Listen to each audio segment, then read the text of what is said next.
Encarna Sánchez, Luis del Olmo, José María García o Carlos Herrera son algunos de los protagonistas de La Radio de las Estrellas, un libro que recoge la historia de la cadena COPE de los últimos 40 años, historia de la que ha sido partícipe su autora, Elsa González, que hoy viene a contarnos las grandes anécdotas, datos, historias de un modelo de radio que lo cambió todo. Estamos con Elsa González, que es doctora en periodismo y ha trabajado durante más de 3 décadas en la cadena COPE y acaba de publicar un libro que se llama La Radio de las Estrellas. En este libro recoges la historia de la cadena COPE durante 4 décadas, datos, entrevistas, anécdotas y bueno, a través de una investigación exhaustiva. ¿Cuál es el punto de partida de este denominado, lo que podríamos denominar este Star System de la radio en España? La verdad es que esta es una historia que yo creo que tenía que ser contada. La historia, tanto la historia de la cadena COPE como la historia de la radio durante los últimos 40 años, porque ha acompañado a la democracia. Hace 40 años España estrena Libertades y la radio es vital en ese momento y la cadena COPE abre todo un horizonte. Teníamos una radio más estática, todavía muy asentada en una posguerra que, en fin, hacía mucho tiempo que se había terminado el conflicto, pero la radio estaba un poco anquilosada. Y de pronto la radio se abre a la información y en COPE nacen esos denominados programas Río de bloques de toda la mañana, de toda la tarde, las desconexiones locales, las tertulias. Bueno, de verdad que yo creo que la sociedad española le debe mucho y la democracia le debe mucho a la radio en España y en especial a la cadena COPE en ese momento. ¿Cree que este modelo ya se ha agotado? Y si es así, ¿por qué y cuándo se empieza a agotar? Pues vamos a ver, la radio yo creo que es uno de los medios de comunicación que se mantiene más vigentes y que menos ha envejecido. Se ha ido adaptando, la radio es muy permeable a la sociedad y en la medida en que la sociedad ha evolucionado, ha cambiado, la radio se ha ido ajustando y el modelo de los grandes bloques de esos programas Río se mantiene vigente. ¿Qué ha sucedido con la radio? En la radio del directo, de la información, de la actualidad, es prácticamente el mismo modelo, porque se va adaptando, como digo. Ahora, los podcasts que han nacido, esos programas relacionados, bueno, pues con algún sector, con la ciencia, con la historia, es un poco ese programa a la carta. Bueno, eso ha sido, a mi juicio, una revolución y una manera de que la radio también se haya ajustado a la sociedad del momento. Y yo creo que eso ha valido para ayornarse, para actualizarse y para servir mejor a la ciudadanía. Entonces, los podcasts es un modelo, a mi juicio, revolucionario que sigue siendo radio. La radio sigue acompañando en el hogar, pero sigue acompañando en el coche. ¿Por qué? Porque sigue sin acapararte todos los sentidos, como lo hace la televisión, aunque ahora ha perdido un cierto misterio la radio. Y es que antes no conocíamos a los protagonistas, pero ahora sí. Aún así, creo que el modelo radiofónico actualizado está completamente vigente. En el libro hablas de grandes estrellas como Luis del Olmo, Encarna Sánchez, Carlos Herrera. ¿Qué cualidad destacarías de cada uno de ellos? Luis del Olmo es el gran comunicador que cambia la radio en España, transforma la radio. Encarna Sánchez es la primera estrella de la radio femenina, es la primera mujer estrella de la radio y creo que rompe moldes, una comunicadora, es verdad, populista, pleonástica, en fin, pero con una capacidad de comunicación enorme. Carlos Herrera tiene un grado de influencia enorme en la radio. Y fíjate que es un personaje que lleva ya estos 40 años estando en la radio y sin embargo hablamos de él como un valor nuevo. Hablamos de Encarna también como si estuviera aquí cuando hace 20 años que falleció. De Luis del Olmo, lo mismo, hablamos de un personaje, bueno, ha presentado el libro y casi un personaje actual y sin embargo es el gran transformador de hace 40 años de la radio. Bueno, son grandes comunicadores que se mantienen actuales. ¿Qué anécdotas podrías contarnos de alguno de ellos o cuáles son tus anécdotas favoritas? Hay Preferidas? muchas. El libro cuenta muchas anécdotas y el libro también es una gran investigación que para estudiantes de periodismo a mí me parece vital, pero cualquier oyente de la radio creo que le aporta muchísimo. Fíjate, hay un personaje también que no hemos citado, José María García. José María García transforma la radio deportiva, que es la que se hace ahora, pero en el fondo también es un gran transformador de la radio, una forma de actuar ante el micrófono con naturalidad, con fortaleza, antes la radio era mucho más plana. Bueno, pues yo recuerdo en una ocasión, por ejemplo, José María García invadía el horario de todos los programas cuando había un hecho deportivo o apenas había un hecho deportivo. Recuerdo una vez que con el Giro de Italia supera un poco el programa de Encarna Sánchez. Encarna, comienza el programa directamente Encarna y saluda y al minuto dice, bueno, veo que los deportes han necesitado mucho tiempo, se había pasado, la verdad es que le había pedido 15 minutos y se había pasado 20 o 20 y tantos, pero vamos, tampoco era una gran exageración.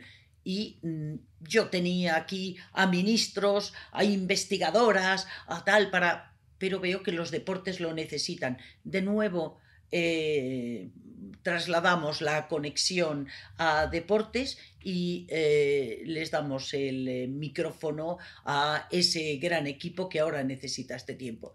Y entonces, bueno, al minuto volvió José María García, que ya había despedido, que estaba en Italia en el Giro o no sé dónde, bueno, tuvieron que retomar tal, y la verdad es que durante una semana se cortaba ese enfrentamiento mediático que existía entre los dos y el director general, entonces Galdón, les invitó a comer y bueno, pues en una comida se limaron asperezas. Eran dos gallos en un mismo corral, dos estrellas, que era difícil acoplarles.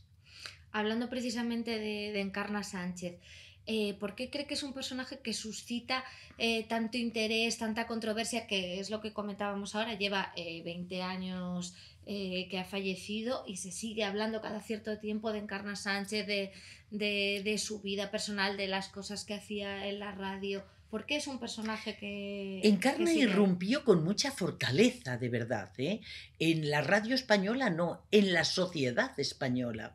Y Encarna tenía a políticos en la tertulia, ministros todos los días, personajes de la vida social del momento de primera línea, igual que Luis del Olmo, pero nacen las tertulias sociales, esas tertulias del corazón que no existían. Bueno, de verdad que era un programa el que hacía Encarna totalmente insertado en la vida del momento, pero en lo más elevado. Y la audiencia tenía a una comunicadora que les abría la puerta de la actualidad y que se sentían dentro de un ministerio, de la ópera, en fin, de un estadio, si hacía falta, que les abría una ventana al mundo de actualidad y que para ella todo era posible y cualquier personaje para ella era accesible. Después esto se mezcla con una vida personal, la verdad es que, en fin, compleja, mezclada con cantantes, con personajes, eso, de la vida pública del primer nivel. Y bueno, pues eso, Isabel Pantoja. Bueno, es que en su mesa camilla, esa tertulia, la verdad es que eran actrices y cantantes del momento, las figuras punteras. Y bueno, pues eso, un personaje con una capacidad de influencia enorme, más una vida personal, en fin, compleja y demás, pues dieron este fruto. De todas maneras, creo que independientemente de su vida privada, que es personal en fin, muy particular, es un personaje que abrió puertas incluso en el mundo femenino. Hablamos de grandes comunicadores hombres. Bueno, esta mujer pisó con voz propia e irrumpió con potencia entre la ciudadanía. Y la verdad es que una estrella femenina por primera vez en la comunicación. Uh-huh. Usted en el libro resalta también la figura de José Luis Gago como un poco el Sí. transformador a este nuevo modelo. ¿Cuál es el papel que juega en todo esto? ¿Por qué es tan importante? Bueno, José Luis Gago es, la verdad, es que la piedra angular de todo el cambio, porque este hombre tiene que unificar unas emisoras que estaban dispersas con las arcas vacías y Radio Popular de Murcia, de Vigo, de en fin, y tiene que unificar la cadena. Estas emisoras que dependían en general de los obispados o de órdenes religiosas no querían mantener su independencia. Las emisoras del País Vasco no quisieron sumarse. En Cataluña casi no tenía emisoras. Madrid por la noche era un guirigay porque esa frecuencia la compartía con otras 40 emisoras de radio. Tiene que unificar la cadena, convencerles y consigue unas emisoras empobrecidas, como digo, contratar al comunicador más importante del momento, que era Luis del Olmo, que era muy importante, pero donde se convierte en estrella es en la cadena COPE. Y de pronto, un 1 de febrero de 1983, Buenos días España, en la COPE. Y toda esa audiencia que tenía en Radio Nacional la traslada, es un fenómeno social lo que se produce, la traslada a la cadena COPE y con unas deficiencias técnicas, económicas. Bueno, la emisora, cada una de las emisoras de esa cadena no era nada. Y en medio año, ya en septiembre de ese mismo año 83, cuando llega Encarna Sánchez, aquello, bueno, Encarna Sánchez que potencia esa cadena, pero de pronto aquello no tenía nada que ver con lo que había sido esa misma empresa medio año antes. O sea que es un antes y un después. José Luis Gago, que ahora está en proceso de beatificación, porque la verdad es que era un periodista tremendo, con unas cualidades enormes, una pluma brillante y una voz además radiofónica impresionante, una capacidad tremenda, una visión de futuro y una vocación periodística grande, pero además un hombre con un grado de humanidad que cuando se va de la COPE, cada uno de los trabajadores se sentía huérfano porque lo echaba de menos, la verdad.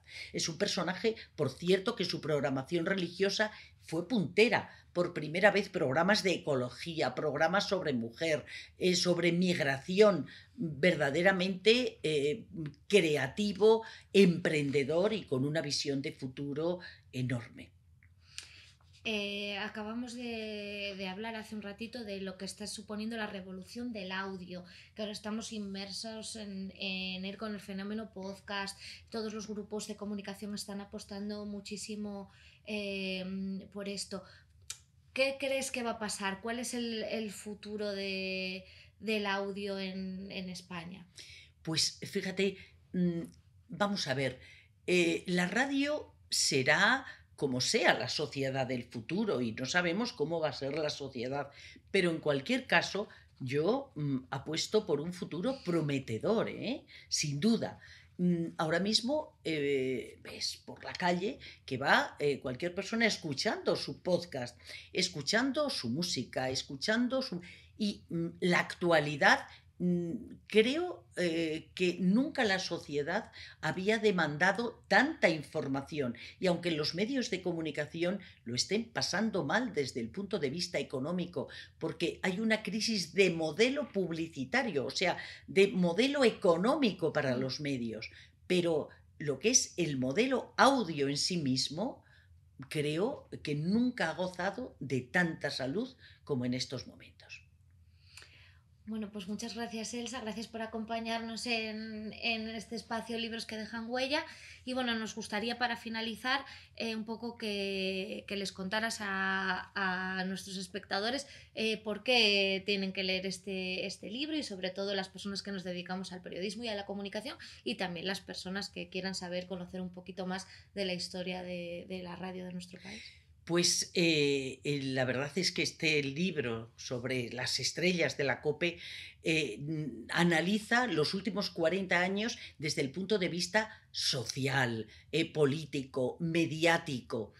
Cuenta unas anécdotas enormes de José María García, de Luis del Olmo, de Carlos Herrera, de Antonio Herrero. Carlos Herrera que empezaba el programa Son las 10 y Herrero, porque siempre se pasaba. Anécdotas de Encarna con sus equipos.